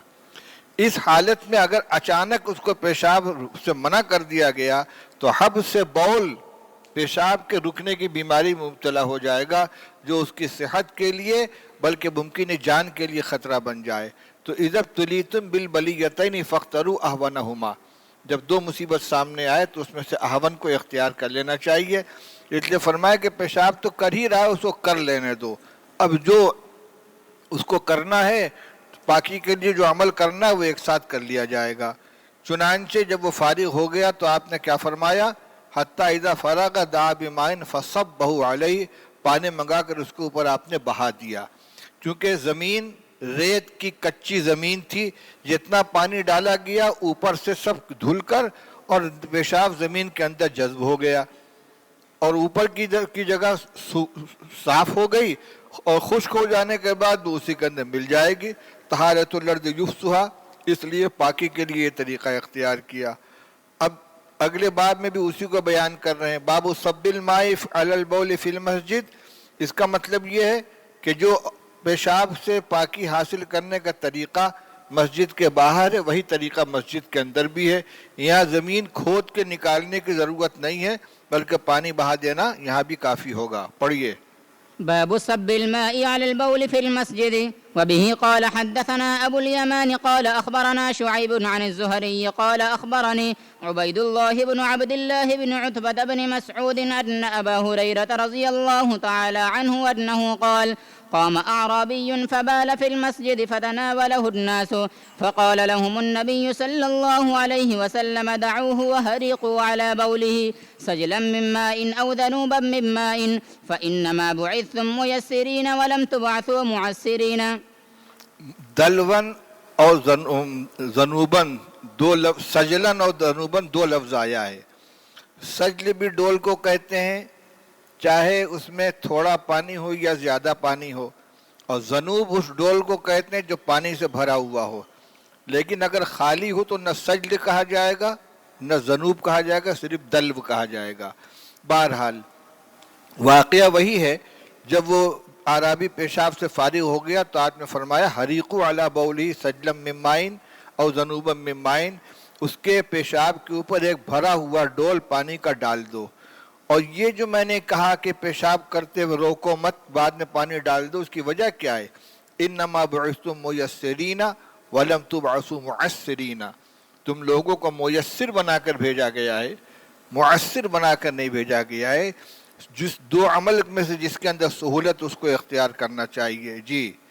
وبه قال حدثنا عبدان قال أخبرنا عبد الله قال أخبرنا يحيى بن سعيد قال سمعت أنس بن مالك رضي الله تعالى عنه وعنهم عن النبي صلى الله عليه وسلم وحدثنا خالد بن مخلد قال حدثنا سليمان عن يحيى بن سعيد قال سمعت أنس بن مالك رضي الله تعالى عنه وعنهم أنه قال جاء أعرابي فبال في طائفة المسجد فزجره الناس فنهاهم النبي صلى الله عليه وسلم فلما قضى بوله أمر النبي صلى الله عليه وسلم بذنوب من ماء فأهريق عليه. چلیے. باب بول الصبيان. بچوں کا پیشاب. بچہ جب تک شیرخوار ہے، صرف دودھ سے اس کی پرورش ہو رہی ہے، اس کے پیشاب کے اندر لزوجت نہیں ہوتی، گاڑھا پن نہیں ہوتی، برخلاف بچی کے پیشاب میں گاڑھا پن ہوتا ہے. تو بچی کے پیشاب ہو یا بچے کا پیشاب ہو، شیرخوار دونوں بہرحال ناپاک ہے، لیکن پاکی حاصل کرنے کے طریقے میں فرق ہے. بچے کا پیشاب ہے تو اس کو اوپر پانی بہا دینا تاکہ وہ جو اجزاء ہیں پیشاب کے وہ نکل کر اسی جگہ پر پانی آ جائے، اتنا کافی ہے. ملنا اور رگڑنا ضروری نہیں ہے. اور بچی کا پیشاب ہے، اگر کپڑے میں لگ جائے تو اس کو رگڑ کر دھلنا ضروری ہے، لیکن پاک نہیں ہے، ناپاک بہرحال ہے، کیونکہ ترک کی اجازت نہیں دی گئی ہے کہ پیشاب لگ گیا تو اسی طرح لگا رہنے دو، چھوڑ دو، کوئی حرج نہیں ہے، بلکہ دھلنے کا حکم دیا گیا ہے. بچے کے پیشاب میں تخفیف ہے اور بچی کے پیشاب میں مبالغہ ہے. جی. وبه قال حدثنا عبد الله بن يوسف قال أخبرنا مالك عن هشام بن عروة عن نبيه عن عائشة أم المؤمنين رضي الله تعالى عنها وعنهم أنها قالت أتي رسول الله صلى الله عليه وسلم بصبي فبال على ثوبه فدعا بماء فأتبعه إياه. یہ بچہ کون تھا؟ اوپر لکھا عبداللہ ابن زبیر، حضرت عائشہ کے بھانجے. ہجرت کے بعد مہاجرین کے گھر میں سب سے پہلے پیدا ہونے والے کون ہیں؟ عبداللہ ابن زبیر ہیں. ان کی پیدائش سے بڑی خوشی منائی تھی مسلمانوں نے، کیونکہ یہودیوں نے یہ مشہور کر رکھا تھا کہ ہم نے مسلمانوں کی نسبندی کر دی ہے، ان کے آپ کوئی لڑکا ہی پیدا نہیں ہوگا. لیکن جب ان کی پیدائش ہوئی تو معلوم ہو کہ ان کا یہ بیان غلط ہے، جھوٹ ہے، تو اس سے بڑی خوشی منائی گئی. بہرحال یہ شیرخوار تھے، حضرت اسماء کے بیٹے ہیں. حضور کی گود میں لا کے رکھا گیا، بچہ کیا جانے کس کی گود نے، اس نے پیشاب کر دیا. اس روایت میں تو اوپر عبداللہ بن زبیر لکھا ہے، اور اس کے نیچے کی جو روایت ہے اس میں ام قیس بنت محسن رضی اللہ تعالی عنہ اپنے بچے کو لے کر آئی ہیں، حضور کی گود میں رکھا، اس نے بھی پیشاب کر دیا. تو لگتا ہے یہ کہ دونوں واقعات الگ الگ ہیں. پہلے واقعے کی راوی حضرت عائشہ ہیں، وہ ان کے بھانجے کا واقعہ ہے، اور دوسرے واقعے کی راوی ام محسن ہے جو خود ان کے بچے کا واقعہ ہے. جی. وبه قال حدثنا عبد الله بن يوسف قال أخبرنا مالك عن ابن شهاب عن عبيد الله بن عبد الله بن عتبة عن أم قيس بنت محسن رضي الله تعالى عنها وعنهم أنها أتت بابن لها صغير لم يأكل الطعام إلى رسول الله صلى الله عليه وسلم فأجلسه رسول الله صلى الله عليه وسلم في حجره فبال على ثوبه فدعا بماء فنضحه ولم يغسله. یہاں جو نضحہ ولم یغسلہ آیا ہے اس کا یہ مطلب نہیں ہے کہ آپ نے پانی کا چھیٹا مار دیا اس کے اوپر، اس کو دھولا نہیں، بلکہ مطلب یہ ہے کہ ہلکا سا دھلا، بہت مبالغے سے کام نہیں لیا، کیونکہ نضح کا لفظ جو ہے یہ غسل خفیف کے معنی میں استعمال کیا جاتا ہے. اگلے صفحہ پہ روایت آ رہی ہے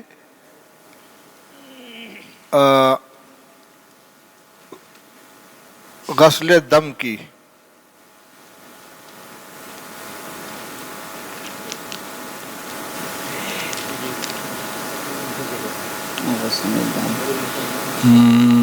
ہاں، بابو غسل الدم. اس روایت کے اخیر میں دیکھو، حضرت اسما کی روایت ہے، جاءت امرأۃ الی النبی صلی اللہ علیہ وسلم فقالت ارائیت احدانا تحیض فی ثوب کیف تصنع. عورت کو جس کپڑے میں حیض آ جاتا ہے تو کیا کرے؟ قالت تحتہ ثم تقرصہ بالماء وتنضحہ بالماء وتصلی فیہ، کہ پہلے تو اس کو کھرچ دے جتنا خون لگا ہوا ہے، پھر اس کو ذرا سا پانی ڈال کے خوب ملے، ثم تنضحہ بالماء، پھر پانی سے ہلکا سا دھل دے.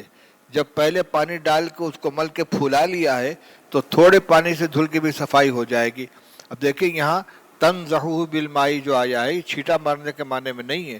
اسی طریقے سے ایک روایت میں خطیہ ثم اقرصیہ ثم انضحیہ بالماء، کہ اس کو کھرچو، پھر اس کو ملو، پھر اس کو دھلو پانی سے. تو دھلنے کو لفظ نضح سے تعبیر کیا گیا ہے، لہذا یہاں جو نضحہ ولم یغسلہ آیا اس کے معنی کیا ہوں گے؟ ہلکا سا دھل لیا، بہت مبالغے کے ساتھ نہیں دھلا. جی. باب البول قائما وقائدا. وبه قال حدثنا، پیشاب کرنا کھڑے ہو کر اور بیٹھ کر، یعنی اگر کسی وجہ سے کوئی کھڑے ہو کر پیشاب کرے تو اس کی گنجائش ہے. رسول اللہ صلی اللہ علیہ وسلم نے ایک قوم کی کوڑی کے اوپر کھڑے ہو کر پیشاب فرمایا ہے. اس سے معلوم کیا ہوا کہ اگر ایسی کوئی جگہ آ جائے جہاں بیٹھنے کی جگہ نہیں ہے تو آدمی کے لیے کھڑے ہو کر پیشاب کرنے کی گنجائش ہے. جی. وبه قال حدثنا آدم قال حدثنا شعبة عن الأعمش عن أبي وائل عن حذيفة رضي الله تعالى عنه وعنهم أنه قال أتى النبي صلى الله عليه وسلم سباطة قوم فبال قائما ثم دعا بماء فجئته بماء فتوضأ. اب یہ کھڑے ہو کر پیشاب کرنے کی وجہ کیا ہے؟ بہت سی وجہ لوگوں نے بیان کی ہیں. ایک تو یہ کہ آبادی قریب تھی، بیٹھ کر پیشاب کرنے میں ہوا خارج ہوگی، آواز پیدا ہوگی جو حیا کے خلاف ہے، اور کھڑے ہو کر پیشاب کرنے میں یہ بات نہیں ہوگی. کسی نے کہا کہ وہ جگہ ایسی تھی کہ ڈھلان تھی، وہاں اگر بیٹھ کر پیشاب کرتے تو پیشاب پلٹ کر پیر کی طرف آ جاتی، اس لیے آپ کھڑے ہو کر دور کی طرف پیشاب کیا ہے. بعض لوگوں نے کہا کہ آپ کے مأبض میں، یعنی گھٹنے کے اندر کا جو حصہ ہوتا ہے اس میں تکلیف تھی، آپ کے لیے بیٹھنا مشکل تھا. لیکن ہمارے حضرت فرماتے تھے کہ وجہ بیان جواز بھی تو ایک مستقل وجہ ہے. اور ایک مسئلہ یہ بھی معلوم ہو جانا چاہیے کہ ہمارے حق میں اگر کوئی عمل غیر اولا بھی ہے لیکن رسول اللہ صلی اللہ علیہ وسلم نے بیان جواز کے لیے اس عمل کو کیا ہے تو آپ کے حق میں وہ غیر اولا بھی نہیں ہے، کیونکہ اس وقت بھی آپ تبلیغ فرما رہے ہیں، اپنے عمل سے ایک چیز کو دکھلا رہے ہیں، ایک حکم لوگوں کو سمجھا رہے ہیں، تو آپ کے حق میں وہ غیر اولا بھی نہیں رہے گا. تو کچھ وجہ بھی نہ ہو تو بیان جواز کے لیے آپ نے کھڑے ہو کر پیشاب کیا ہے. جی. باب البول عند صاحبه والتستر بالحائط. بیت الخلاء جائے گا آدمی تو اس کے لیے تو ابعدا، دور تنہائی کے اندر جانا ضروری ہے، لیکن پیشاب کے اندر چونکہ ستر کھلتا نہیں ہے اس لیے اب کس لوگوں کی موجودگی میں بھی اگر دیوار کی طرف رخ کر کے آدمی پیشاب کر لے تو اس کی گنجائش ہے. اپنے ساتھی کی موجودگی میں پیشاب کرنا اور دیوار کا آڑ لے لینا. جی. وبه قال حدثنا عثمان بن أبي شيبة قال حدثنا جرير عن منصور عن أبي وائل عن حذيفة رضي الله تعالى عنه وعنهم أنه قال رأيتني أنا والنبي صلى الله عليه وسلم نتماشى فأتى سباتة قوم خلف حائط فقام كما يقوم أحدكم فبال فانتبذت منه فأشار إلي فجئته فقمت عند عقبه حتى فرغ. کون سا باب پڑھا؟ باب البول عند صاحبه والتستر. باب البول عند صاحبہ والتستر بالحائط. اپنے ساتھی کی موجودگی میں پیشاب کرنا اور دیوار سے آڑ لے لینا. واقعہ یہ ہے کہ حضرت حذیفہ رضی اللہ عنہ فرماتے ہیں کہ میں نے اپنے کو اس حال میں دیکھا کہ میں اور نبی کریم صلی اللہ علیہ وسلم چلے جا رہے تھے. آپ ایک قوم کے کوڑی کے پاس, جہاں کوڑا خانہ ہوتا ہے, وہاں پہنچے تو آپ ایک دیوار کے پیچھے کھڑے ہو گئے, جیسے کہ تم میں کا کوئی کھڑا ہوتا ہے. یعنی کھڑے ہونے کی کوئی خاص کیفیت الگ سے نہیں تھی, جیسے عام طور سے کھڑا ہوا جاتا اس طرح آپ کھڑے ہو گئے. فبال, آپ نے پیشاب کیا. فانتبذت منہ, میں وہاں سے کھسکنے لگا. فاشار الیہ, آپ نے مجھے اشارہ کیا. فجئتہ فقمت عند عقبہ حتی فرغ, میں آیا اور آپ کی ایڑی کے پاس کھڑا ہو گئے یہاں تک کہ آپ فارغ ہو گئے. یعنی کم سے کم میری ذات کا پردہ بن جاؤ. آپ نے پیچھے کھڑا کر لیا ان کو, تو باہر والوں کو, دوسری طرف کے جو لوگ تھے ان کو رسول اللہ صلی اللہ علیہ وسلم نظر نہیں آ رہے تھے. تو اس طریقے سے اپنے ساتھی کی موجودگی میں پیشاب کرنے کی اجازت ہے. جی. باب البول عند سباتة قوم ہے اندہ سباتة, تمہارے ہر چیز غیر منصرفی ہے. عند سباتة قوم. باب البول عند سباتة قوم. وبه قال حدثنا محمد بن عرعرة قال حدثنا شعبة عن منصور عن أبي وائل قال كان أبو موسى الأشعري رضي الله تعالى عنه يشدد في البول ويقول إن بني إسرائيل كان إذا أصاب ثوب أحدهم قرزه. فقال حذيفة رضي الله تعالى عنه ليته أمسك. أتى رسول الله صلى الله عليه وسلم سباتة قوم فبال قائما.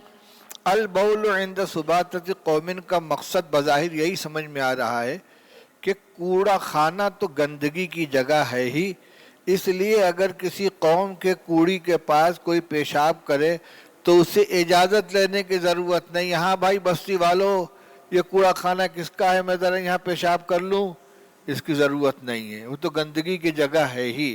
چنانچہ واقع میں یہ کہیں نہیں کہ رسول اللہ صلی اللہ علیہ وسلم نے اجازت لی ہے. تو عند سباتة قوم, کسی بھی قوم کے کوڑی کے پاس پیشاب کیا جا سکتا ہے. اس میں ایک واقعہ یہ ہے, ابو وائل شقیق ابن سلمہ وہ کہتے ہیں کہ ابو موسیٰ اشعری رضی اللہ تعالی عنہ پیشاب کے سلسلے میں بہت سختی کرتے تھے. انہوں نے ایک شیشی رکھ رکھی تھی, جب پیشاب کرنا ہوتا تھا تو شیشی کے اندر پیشاب کر کے اس کو گراتے تھے, کہیں چھینٹا نہ پڑ جائے, ہوا کے ساتھ کوئی باریک سا بھی چھینٹا ادھر ادھر اڑ کر نہ پڑ جائے. تو پیشاب کے بارے میں بہت سختی کرتے تھے. وَيَقُولُ, وہ کہتے تھے کہ ان بنی اسرائیل کان اذا اصاب ثوب احدهم قرضه, بنی اسرائیل کا معاملہ یہ تھا کہ اگر ان میں کسی کے کپڑے میں پیشاب لگ جائے تو اس کو کاٹ کے پھینک دیا کرتا تھا. اتنی سختی تھی. جب ان کا یہ معاملہ حضرت حذیفہ رضی اللہ تعالیٰ عنہ کے علم میں آیا, کہنے لگے لیتہ امسکا, اچھا ہوتا کہ وہ بعد آ جاتے, اتنی سختی نہ کرتے. کیوں؟ اس لیے کہ رسول اللہ صلی اللہ علیہ وسلم تو ایک قوم کے کوڑی کے پاس گئے تو کھڑے ہو کر آپ نے پیشاب کیا, جہاں احتمال ہے اس بات کا کوئی باریک سا کوئی ریشہ اڑ کر آ جائے, اگرچہ وہ معفو عنہ ہے, اتنا جو سوئی کے ناکے کی طرح سے ہو کہیں لگ جائے تو وہ معاف ہے. حضور صلی اللہ علیہ وسلم نے تو اس کا اتنا اہتمام نہیں فرمایا, کھڑے ہو کر پیشاب کیا, اور آپ شیشی کے اندر پیشاب کرتے ہیں. تو یہ رسول اللہ صلی اللہ علیہ وسلم نے جتنی احتیاط نہیں کی اس سے آگے بڑھنے کی کوشش کرتے ہیں, اتنی سختی نہیں کرنی چاہیے. جی. باب غسل الدم. غسل الدم میں بھی وہی بات آ گئی, جہاں جہاں لفظ غسل لا رہے ہیں بتلانا یہ کہ وہ چیز ناپاک ہے, اور اس سے پاکی کا ایک ہی طریقہ ہے کہ اس کو دھولا جائے. لہذا خون بھی ناپاک ہے اور خون سے پاکی حاصل کرنے کا طریقہ یہ ہے کہ اس کو دھولا جائے. جی. وبه قال حدثنا محمد بن المثنى قال حدثنا يحيى عن هشام قال حدثتني فاطمة عن أسماء رضي الله تعالى عنها وعنهم أنها قالت جاءت امرأة إلى النبي صلى الله عليه وسلم فقالت أرأيت إحدانا تحيز في الثوب كيف تصنع؟ قال تحته ثم تقرصه بالماء وتنزحه بالماء وتصلي فيه. چلیے، جس کپڑے میں حیض آیا ہے اس کپڑے کو بدلنا ضروری نہیں ہے. جہاں خون لگ گیا ہے بس اس کو کھرچ دے، ذرا سا پانی سے مل کے ہلکے پانی سے دھل دے، پھر نماز پڑھے اسی میں. جی. وبه قال حدثنا محمد قال أخبرنا أبو معاوية قال حدثنا هشام بن عروة عن أبيه عن عائشة رضي الله تعالى عنها وعنهم أنها قالت جاءت فاطمة بنت أبي حبيش إلى النبي صلى الله عليه وسلم فقالت يا رسول الله إني امرأة. حضور صلی اللہ علیہ وسلم کے زمانے میں جن عورتوں کو استحاضہ کی بیماری تھی ان میں ایک فاطمہ بنت ابی حبیش بھی ہیں. جی. إني امرأة أستحاض فلا أطهر أفأدع الصلاة؟ فقال رسول الله صلى الله عليه وسلم لا، إنما ذلك عرق وليس بحيز، فإذا أقبلت حيزتك فدعي الصلاة وإذا أدبرت فاغسلي عنك الدم ثم صلي. قال وقال أبي ثم توضئي لكل صلاة حتى يجيء ذلك الوقت.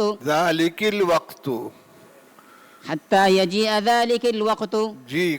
قال کذالک قال ربک، جب اس میں اشارہ استعمال کیا جا رہا ہو، مخاطب عورت ہو تو کاف کو کسرہ دیا جائے. قال کذالک قال ربک. اور حضرت ان سے کیا فرمایا تھا؟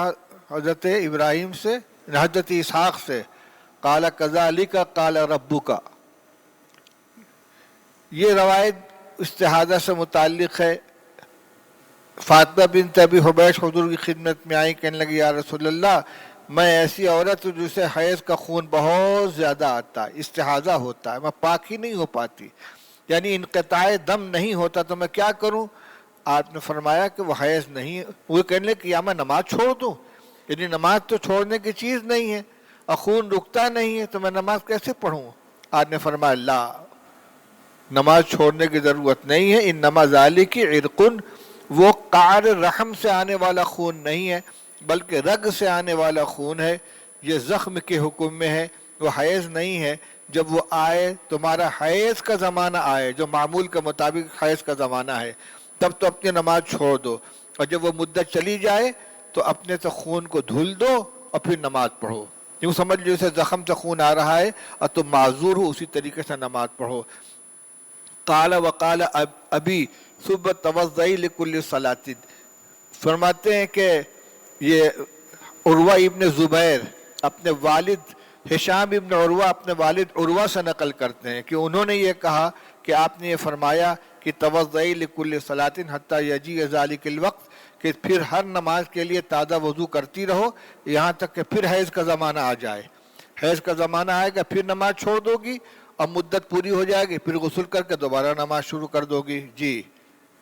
باب غسل المنی وفرکہ وغسل ما یصیب من المرأة. دیکھیے، میں نے ایک بات کہی تھی کہ جہاں جہاں لفظ غسل لا رہے ہیں اس کا مطلب کیا ہے؟ وہ چیز ناپاک ہے اور اس کی پاکی کا ذریعہ دھلنا ہے.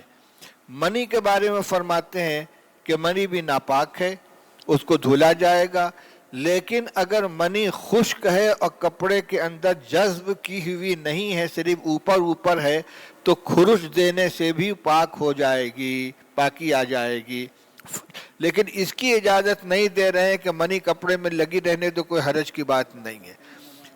طہارت کا دو طریقہ ہو گیا، ایک غسل، اور دوسرے اگر تر نہیں ہے، خشک ہے اور کپڑے کے اوپر پپڑی کی طرح سے جم گئی ہے تو کھرچ دینے سے اس کو زائل کر دیا جائے گا. اب جو اقل قلیل حصہ کپڑے کے اندر لگا رہ گیا ہے وہ معفو عنہ ہوگا. جیسے ڈھیلے سے استنجا کیا جاتا ہے تو تقلیل ہو جاتی ہے اور اتنا حصہ معاف ہوتا ہے. پیشاب کا ڈھیلا سے استنجا کیا، ذرا سے لگا رہ گیا، اتنا معاف ہے. اسی طریقے سے اگر کپڑے سے فرق کر دیا، مادہ زائل ہو گیا، تو ذرا سا اثر جو رہ جائے گا وہ معاف ہوگا. وغسل ما یصیب من المرأة، یہ تو اس صورت میں ہے جبکہ مرد کی اپنی منی اپنے کپڑے میں لگ گئی ہو یا عورت کی اپنی منی اپنے کپڑے میں لگ گئی ہو، لیکن اگر صحبت کی ہے عورت کے ساتھ اور اس سے منی نکلی ہے اور وہ کپڑے کے اوپر لگی ہوئی ہے تو فرماتے اس کو تو دھلنا ہی ضروری ہے. کیوں؟ اس لیے کہ اس میں فرج کی رطوبت شامل ہو گئی ہے. غسل ما یصیب من المرأۃ، عورت کی فرج کی جو رطوبت لگ جائے وہ ناپاک ہے اور اس کے لیے دھلنا ہی ضروری ہے. وہ منی کی طرح گاڑھی سوکھنے والی چیز نہیں ہے. تو اگر منی کے ساتھ وہ رطوبت فرج بھی شامل ہو گئی ہے تو اس کا دھلنا ضروری ہو گیا. تو اب 3 صورت ہو گئی. تر منی ہے تو اس کو دھلنا ضروری ہے، خشک ہے اور کپڑے سے خروج دینے سے صاف ہو جاتی ہے تو خروج دینا کافی ہے، اور اگر رطوبت فرج کے ساتھ ملی ہوئی ہے تو اس کا دھلنا متعین ہے. چلیے روایت پڑھیے. وبه قال حدثنا عبدان قال أخبرنا عبد الله بن المبارك قال أخبرنا عمرو بن ميمون الجزري عن سليمان بن يسار عائشة رضي الله تعالى عنها وعنهم أنها قالت كنت أغسل الجنابة من ثوب النبي صلى الله عليه وسلم فيخرج إلى الصلاة وإن بقع الماء في ثوبه. حضرت عائشہ فرماتی میں حضور صلی اللہ علیہ وسلم کے کپڑے سے منی کو دھل دیا کرتی تھی اور پانی کا دھبا آپ کے کپڑے پر باقی رہتا تھا، آپ اسی طرح نماز کے لیے نکل جاتے تھے. تو اگر باقی حصہ سوکھا ہوا ہے جہاں منی لگی تھی اس کو دھل دیا وہ تر ہے، اس میں کوئی حرج کی بات نہیں ہے. لیکن اتنا معلوم ہوا کہ دھلتی تھی، بہرحال اس کو اس حال میں چھوڑا نہیں جاتا تھا. جی. وبه قال حدثنا قتيبة وبه قال حدثنا قتيبة قال حدثنا يزيد قال حدثنا عمرو عن سليمان بن يسار قال سمعت عائشة رضي الله تعالى عنها وبه قال حدثنا مسدد قال حدثنا عبد الواحد قال حدثنا عمرو بن ميمون عن سليمان بن يسار قال سألت عائشة رضي الله تعالى عنها عن المني يصيب الثوب فقالت كنت أغسل من ثوب رسول الله صلى الله عليه وسلم فيخرج إلى الصلاة وأثر الغسل في ثوبه بقع الماء. البول قائمن کی توجیہ بیان جواز سے کرنا سمجھ میں نہیں آتا کیونکہ سلیم الطبع لوگوں کے نزدیک انتہائی معیوب ہے. ضرورت کی بنا پر اگر کہیں کرنا پڑ جائے تو صرف معیوب ہونے کی بنا پر اس کو چھوڑ دیا جائے گا تو کیا کرے گا آدمی. دوسری بات اس میں کشف عورت زیادہ ہے. کیسے کشف عورت زیادہ ہے؟ جب دیوار کی طرف گھوم کے استنجا کر رہا ہے تو صرف سطر کا اتنا ہی حصہ کھلے گا جتنے سے پیشاب خارج ہو رہا ہے، باقی پورا بدن تو کھلے گا نہیں. حیا کے خلاف بیان کر رہے ہیں. جب رسول اللہ صلی اللہ علیہ وسلم نے ایک عمل کیا ہے اور آپ تمام لوگوں میں سب سے زیادہ حیا والے ہیں تو اس کو حیا کے خلاف کیوں کیسے قرار دیا جائے گا؟ حیا کے خلاف تو اس وقت ہوتا جب کہ سطر کھول دیا جائے اور لوگ یہاں آپ دیوار کی طرف رخ کر کے کھڑے ہوئے ہیں اور ایک ساتھی ہے تو ان کو پیچھے کھڑا کرا لیا ہے تاکہ آپ کا جسم بھی چھپا ہوا رہے. صباتا غیر منصرف ہونا چاہیے عالمیت اور تانیث بالتا کی وجہ سے، وہ ٹھیک ہے، لیکن جب غیر منصرف مضاف ہوتا ہے تو وہ منصرف ہو جاتا ہے. اس وجہ سے میں نے کہا تھا مولانا پتہ نہیں کون صاحب ہیں، ارے نومیر تو یاد رکھو کم سے کم. چلو باپ پڑھ لیا. جی.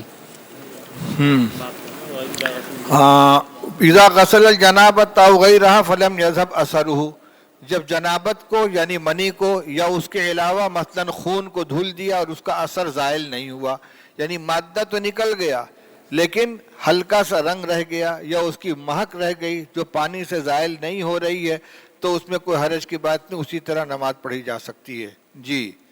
وبه قال حدثنا موسى بن إسماعيل قال حدثنا عبد الواحد قال حدثنا عمرو بن ميمون قال سمعت سليمان بن يسار في الثوب تصيبه الجنابة قال قالت عائشة رضي الله تعالى عنها كنت أغسله من ثوب رسول الله صلى الله عليه وسلم ثم يخرج إلى الصلاة وأثر الغسل فيه بقع الماء.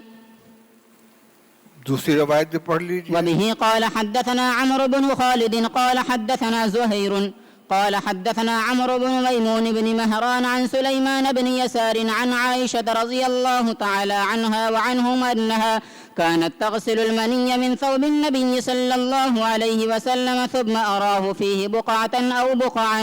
دونوں روایت میں یہ موجود ہے کہ کپڑا سے منی کو دھل دینے کے بعد اس کا دھبا کپڑے کے اوپر رہ جاتا، تو اس کے باوجود رسول اللہ صلی اللہ علیہ وسلم نماز کے لیے تشریف لے